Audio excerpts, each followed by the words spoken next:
Hello everyone, मैं विनय पांडे और आप देख रहे हैं आपका अपना YouTube channel target botany classes.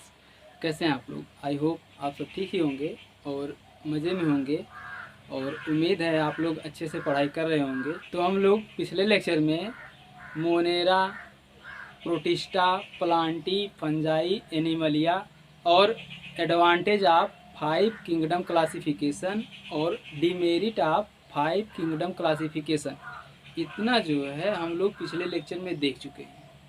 जबकि जो है Monera, protista, Plantae, fungi, Animalia का जो है पिछले लेक्चर में हम लोग संक्षिप्त विवरण यानी मतलब संक्षेप में हम लोग जान चुके हैं। ओके, और अब हम लोग उसी 5 किंगडम को या पंच जगत पद्धति को जो है डिटेल में जानने की कोशिश करेंगे। ओके, तो आइए देखते हैं। पहला नंबर है किंगडम मोनेरा। ठीक, देखिए किंगडम मोनेरा। ठीक, किंगडम मोनेरा में सभी प्रोकैरियोटिक एक कोशिकीय जीवों को रखा गया है। ओके, इसमें इसमें से कुछ एग्जाम्पल है, देख लीजिए। मतलब किंगडम मोनेरा के कुछ एग्जाम्पल हैं, उसको देख लीजिए। देखिए, bacteria, mycoplasma, actinomycetes, cyanobacteria, blue green algae, Archie bacteria, ये जो हैं किंगडम मोनेरा के अंतर्गत आते हैं। ठीक, और इन सब का हम लोग डिटेल में अध्ययन करने वाले हैं। ओके, प्रोकैरियोटिक जीव जो होते हैं वह सर्वाधिक प्राचीन होते हैं और अति सूक्ष्म होते हैं, सरल होते हैं और अधिक संख्या में पाए जाते हैं। ठीक, और ये एक कोशिकीय होते हैं, इसलिए इन्हें प्रोकैरियोट्स या फिर प्रोजिनेट कहा जाता है। ठीक, जीवन का यह प्रिमिटिव रूप जो होता है प्रत्येक उस स्थान पर पाया जाता है जहाँ पर ऑर्गेनिक मटेरियल या फिर कार्बनिक पदार्थ उपस्थित होते हैं। ठीक, जीवन का यह प्रिमिटिव रूप, या फिर ऐसे कह सकते हैं ये प्रिमिटिव जीव जो होते हैं या हर या प्रत्येक उस स्थान पर पाए जाते हैं जहाँ पर ऑर्गेनिक मटेरियल या फिर कार्बनिक पदार्थ उपस्थित होते हैं। ठीक, और इस प्रोकैरियोटिक जीवों की एक महत्वपूर्ण विशेषता ये है कि प्रोकैरियोटिक जीवों में वेल डिफाइंड न्यूक्लियस और मेम्ब्रेन बाउंड ऑर्गेनेल्स नहीं पाए जाते हैं। ओके, वेल डिफाइंड न्यूक्लियस का मतलब स्पष्ट सुस्पष्ट रूप से केंद्रक नहीं उपस्थित होता इसमें। ओके, उसके बाद आइए किंगडम मोनेरा के कुछ इम्पॉर्टेंट जीव या कुछ इम्पॉर्टेंट प्रोकैरियोट्स हैं, उनका अध्ययन करना है हम लोगों को। तो आइए देखते हैं उसे।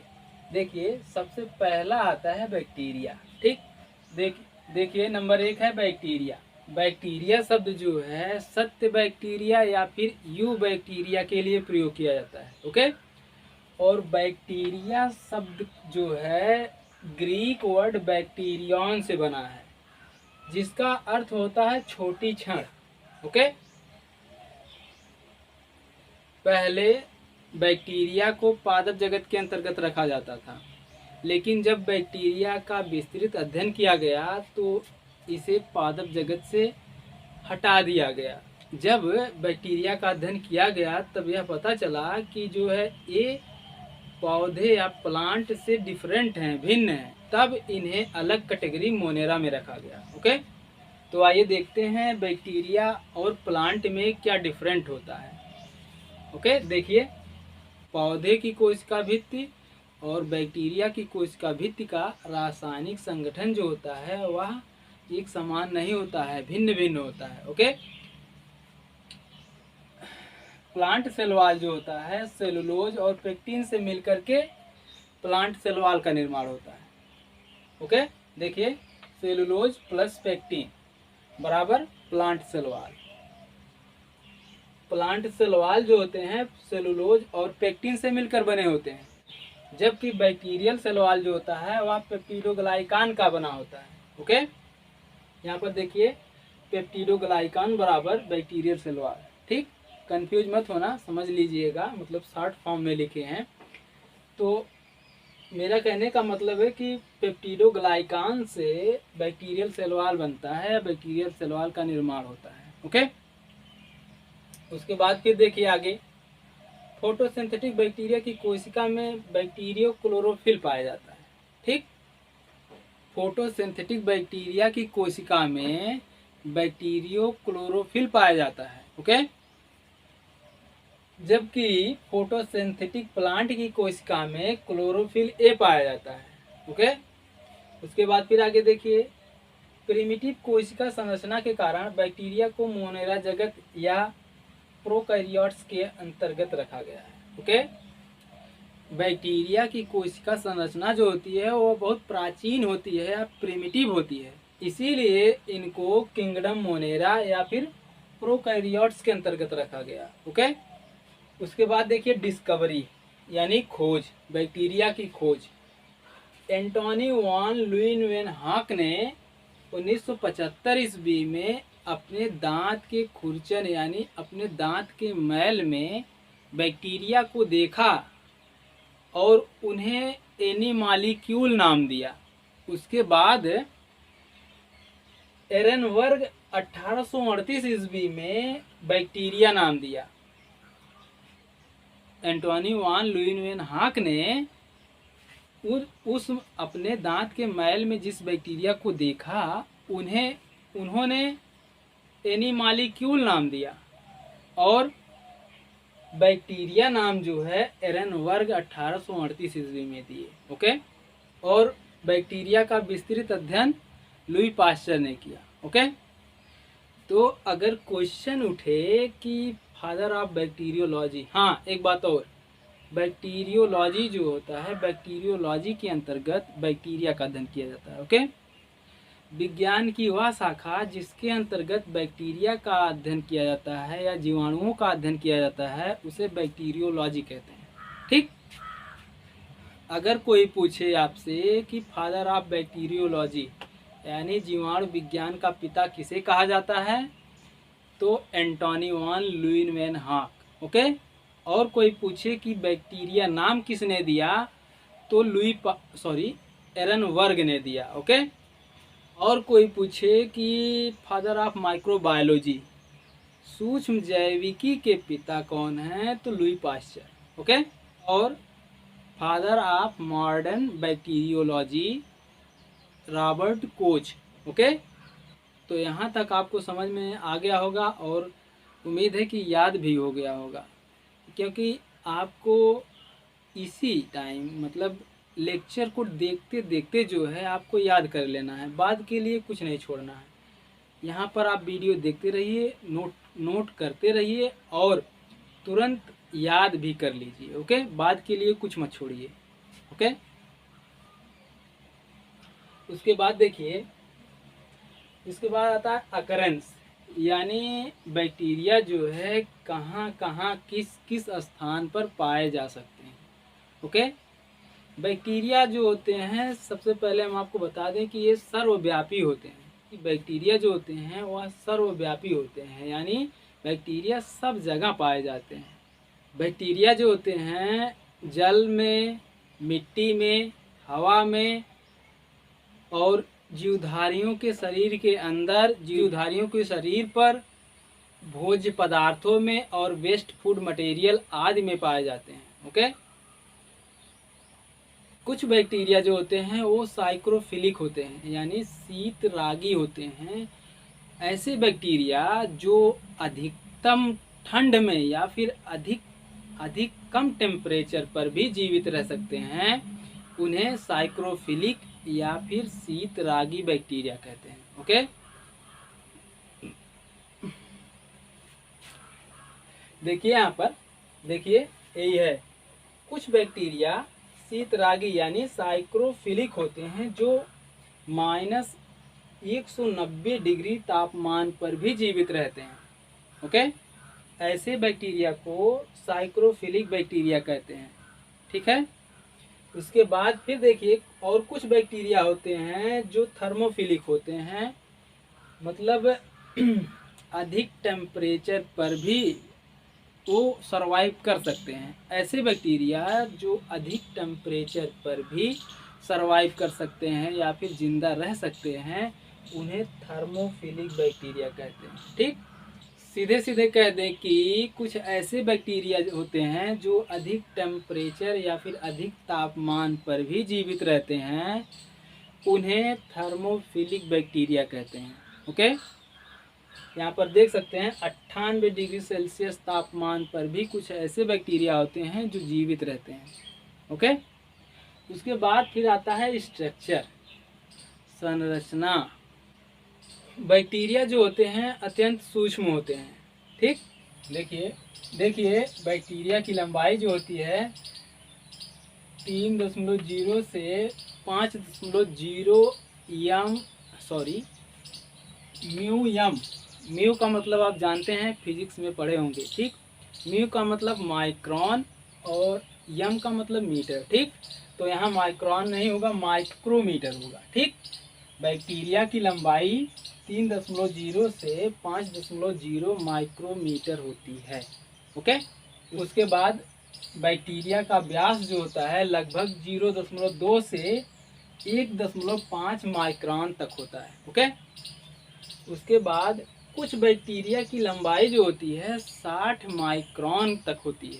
ओके, 60 माइक्रोन तक होती है। उसके बाद फिर यहाँ पर देखिए डाई न्यूमोसिंटिस 0.15 से 0.3 माइक्रोन तक लंबा होता है, जो कि सबसे छोटा बैक्टीरिया है। ओके, अगर कोई पूछ ले आपसे कि सबसे छोटा बैक्टीरिया कौन सा है, तो डाई न्यूमोसिंटिस। ओके, और कोई पूछे कि अधिकतम लंबाई वाला बैक्टीरिया, तो स्पाइरिलम वोलुटेंस। ठीक, स्पाइरिलम वोलुटेंस, मीनिंग देख लीजिए स्पाइरिलम का, SPIRILUM VOLUTANS ओलुटेंस। ठीक, इसकी अधिकतम लंबाई जो होती है 15 माइक्रोन तक होती है। ठीक, अधिक लंबाई वाला बैक्टीरिया स्पाइरिलम वोलुटेंस और कम लंबाई वाला बैक्टीरिया डाई न्यूमोसिंटिस। ओके, और सबसे बड़ा बैक्टीरिया बेजियाटोवा मिरेबिलिस। ओके, अगर कोई पूछ ले आपसे कि सबसे बड़ा बैक्टीरिया कौन सा है, तो आपको आंसर में जवाब देना है बेजियाटोवा मिरेबिलिस। ओके, और सबसे छोटा पूछ ले तो यही है डाई न्यूमोसिंटिस। ओके, उसके बाद फिर अब आता है शेप ऑफ बैक्टीरिया, बैक्टीरिया का आकार। तो आइए देखते हैं। हालांकि हम लोग जो है इमेज देखकर समझेंगे तो ज़्यादा बेटर होगा, तो कोशिश करेंगे हम लोग इमेज देखकर समझने की। ओके, तो देखिए कोकाई, गोलाकार बैक्टीरिया को कोकस कहा जाता है। ओके, और कोकस के भी कई भाग होते हैं, ABCDEF। ठीक, तो पहले देख लीजिए यहाँ पर कोकाई के कितने भाग हैं। माइक्रोकोकाई, डिप्लोकोकाई, स्ट्रेप्टोकोकाई, टेट्राकोकाई, स्टिफैलोकोकाई और सरसिनी। ओके, तो आइए अब इमेज के माध्यम से समझने की कोशिश करते हैं। ओके, देखिए इमेज में कोकाई या कोकाई को स्फेरिकल बैक्टीरिया भी बोलते हैं। ओके, शेप ऑफ बैक्टीरिया में बैक्टीरिया के निम्नलिखित प्रकार के शेप होते हैं। ठीक, तो उसमें नंबर 1 है कोकाई या स्फेरिकल। ठीक, एक गोलाकार जीवाणु कोकस कहलाता है। ओके, अब कोकाई में भी कई प्रकार के कोकाई बैक्टीरिया होते हैं। ओके, तो नंबर ए है माइक्रोकोकाई। ठीक, जब एक गोलाकार बैक्टीरिया अकेले रहेगा तो उसे माइक्रोकोकस कहेंगे। ठीक, उसके बाद फिर नंबर बी है डिप्लोकोकाई। फिगर देखिए जब दो गोलाकार बैक्टीरिया एक साथ रहेंगे तो उसे डिप्लोकोकाई बोलेंगे। ओके, उसके बाद फिर नंबर सी आता है स्ट्रेप्टोकोकस। देखिए ये है स्ट्रेप्टोकोकस बैक्टीरिया। ओके, देखिए जब यही गोलाकार बैक्टीरिया चयन के रूप में रहेंगे तो उन्हें स्ट्रेप्टोकोकाई कहेंगे या फिर स्ट्रेप्टोकोकस बैक्टीरिया कहेंगे। ओके, उसके बाद फिर देखिए नंबर डी है टेट्राकोकाई। टेट्रा मतलब 4, ठीक। 4 गोलाकार बैक्टीरिया एक साथ रहेंगे तो उसे टेट्राकोकाई या टेट्राकोकस कहते हैं। ओके, देखिए इमेज में, देखिए यहाँ पर देखिए 4 बैक्टीरिया दिखाई दे रहे हैं। उसके बाद फिर आगे देखिए नंबर ई है स्टिफाइलोकोकस। ठीक, स्टिफाइलो एक स्टिफाइलोस जो है एक ग्रीक वर्ड है जिसका मतलब होता है क्लस्टर ऑफ ग्रेप्स, अंगूर के गुच्छे के समान। ओके, जब गोलाकार बैक्टीरिया अंगूर के गुच्छे के समान हो समूह में रहेंगे तो उन्हें स्टिफाइलोकोकस कहेंगे। ठीक, देखिए इमेज में, देखिए ये है स्टिफाइलोकोकस। देखिए ये जो है अंगूर के गुच्छे के समान एक समूह में है। ओके, उसके बाद फिर आता है नंबर एफ, सर्सिनी बैक्टीरिया। ठीक, जब एक गोलाकार बैक्टीरिया 8 से 64 या उससे अधिक गोलाकार बैक्टीरिया का समूह बना लेते हैं तो उन्हें सर्सिनी बैक्टीरिया या फिर सर्सिनी कहते हैं। ठीक, उसके बाद फिर अब जीवाणुओं के आकार में नंबर 2 है वैसिलाई। तो इसके बारे में थोड़ा जान लीजिए। एक क्षण के आकार का बैक्टीरिया बैसिलस कहलाता है। ओके, जब एक रॉड शेप या क्षण के आकार का बैक्टीरिया रहेगा तो उसे मोनोबैसिलस कहेंगे। ठीक, जब 2 रॉड शेप बैक्टीरिया एक साथ पाए जाएंगे तो उन्हें डिप्लोबैसिलस कहेंगे। ओके, देखिए इमेज में दिखाया गया है। देखिए जब एक रॉड शेप बैक्टीरिया है तो उसे बैसिलस कहा गया। ठीक, और जब यही रॉड शेप बैक्टीरिया जोड़े में पाए जाते हैं तो उसे डिप्लोबैसिलाई कहते हैं। ठीक, उदाहरण के लिए डिप्लोबैसिलस। देखिए इमेज में, देखिए ये 2 रॉड शेप बैक्टीरिया दिखाई दे रहे होंगे आपको। ओके, उसके बाद नंबर 3 है स्ट्रेप्टोबैसिलस। जब रॉड शेप बैक्टीरिया चेन के रूप में रहते हैं तो उन्हें स्ट्रेप्टोबैसिलस कहते हैं। ओके, देखिए इमेज में दिखाया गया है। देखिए बैक्टीरिया जो है रॉड शेप बैक्टीरिया चेन के रूप में या जंजीर के रूप में पाया जा रहा है तो इसे स्ट्रेप्टोबैसिलस या स्ट्रेप्टोबैसिलाई कहते हैं। ओके, उसके बाद फिर है जीवाणुओं के आकार में नंबर 3 सर्पिलाकार या फिर स्पाइरल बैक्टीरिया। ओके, इसमें देखिए ये है स्पाइरल बैक्टीरिया। ये जीवाणु एक घुमाव के साथ वक्राकार होते हैं।